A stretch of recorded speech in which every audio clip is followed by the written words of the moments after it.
একটু ছোট্ট করে জানবো সাইফ মুস্তাফিজ, প্রথমত হলো যে বিএনপি জামাত একান্নকে ডাকছে না, হ্যাঁ, আপনারা মধ্যস্থতা করবেন কিনা?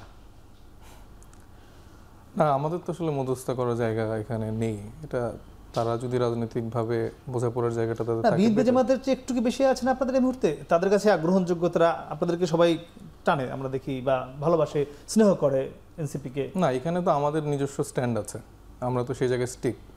এবং এখানে আসলে এই দুই দলের মন কষাকষি, রাগ মেটানোর জায়গাটা তো আসলে আমরা অবস্থান করছি না, বরঞ্চ আমরা আমাদের জায়গায় স্টিক যে আমরা আসলে জুলাই সনদের আইনি ভিত্তিটা আমরা চেয়েছি, এটার বাস্তবায়নের রূপরেখাটা কী হবে সেটা চেয়েছি।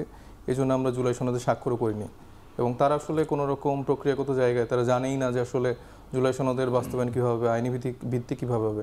সে জায়গা থেকে তারা একটা জাস্ট আনুষ্ঠানিকতায় অ্যাটেন্ড করে স্বাক্ষর দিয়েছে। পরে আবার বিভিন্নজন বিভিন্ন রকমভাবে প্রতারণার শিকার হচ্ছে, আবার কেউ কেউ স্বাক্ষর মুছে দিতে যাচ্ছে।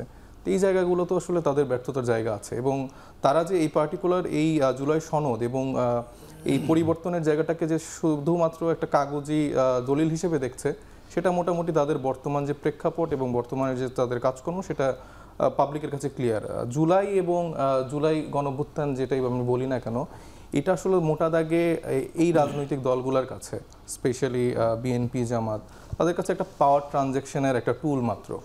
এবং দে আর নট গ্রেটফুল। আমি মনে করি না তারা ওন করে। এবং আপনি তারেক রহমান সাহেব এখন দেশে ফিরতে পারছে, বেগম খালেদা জিয়া জেল থেকে মুক্তি পেয়ে স্বাধীনভাবে উনি রাজনীতি করার চেষ্টা বা রাজনীতি করতে পারছেন।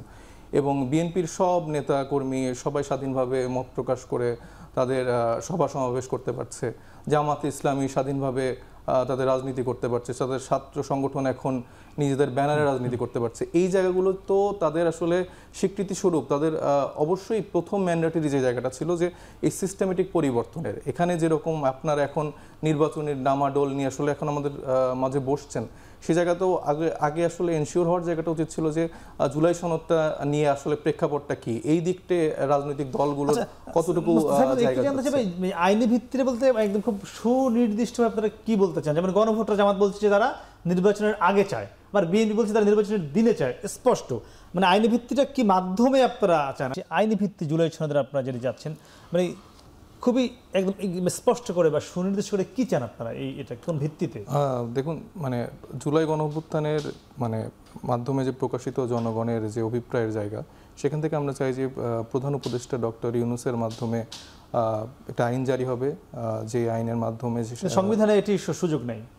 না, আপনি সংবিধানের সবকিছু মেনে তো আপনার এই বর্তমানে যে যা কিছুই চলছে না কেন সেটা তো হচ্ছে না। সংবিধানে এরকম আরও সংবিধান বহির্ভূত ঐক্যমত কমিশনের যে আলাপটা এবং সংস্কারের যে আলাপ, এটাও আপনি সংবিধানের অনেক ক্ষেত্রেই দেখবেন যে সেই জায়গাটা লুপহোল আছে।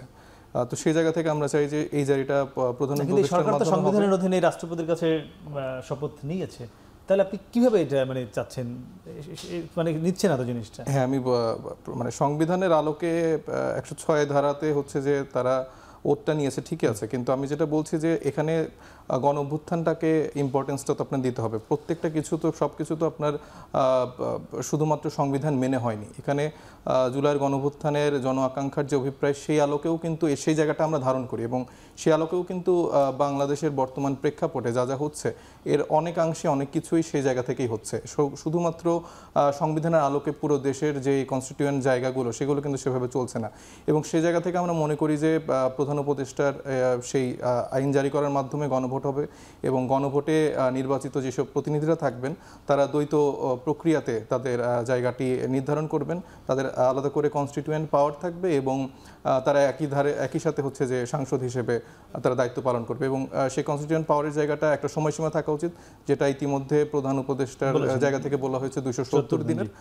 এটা নিয়ে একটা আলাপ বা আলোচনা হতে পারে। তো আমাদের মূল আলোচনাটা এই জায়গায়, এইভাবে আর কি আইনি ভিত্তির জায়গাটা আমাদেরকে ক্লিয়ার করে দিতে হবে।